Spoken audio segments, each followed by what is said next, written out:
ফ্যাসিবাদ ঠেকাতে আগামী জাতীয় নির্বাচনের কোনো বিকল্প নেই বলে মন্তব্য করেছেন বিএনপির স্থায়ী কমিটির সদস্য সালাউদ্দিন আহমেদ।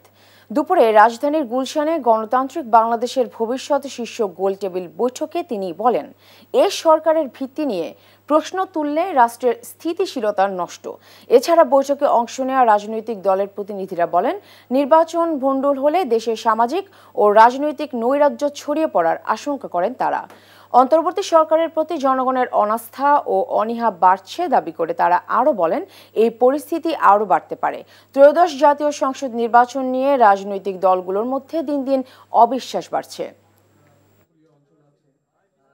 এখন যারা বলছেন যে ঈশানকোণে মেঘ দেখছে বা দুই একটি রাজনৈতিক দল বিভিন্ন রকমের বক্তব্য দিয়ে তাদের রাজনৈতিক অবস্থান বা সুবিধা আদায়ের বা যে কোনো রকম হয়তো তাদের উদ্দেশ্য সাধনের চেষ্টা করছে, সেটাকে আমি বক্তব্য হিসেবে স্বাগত জানাই।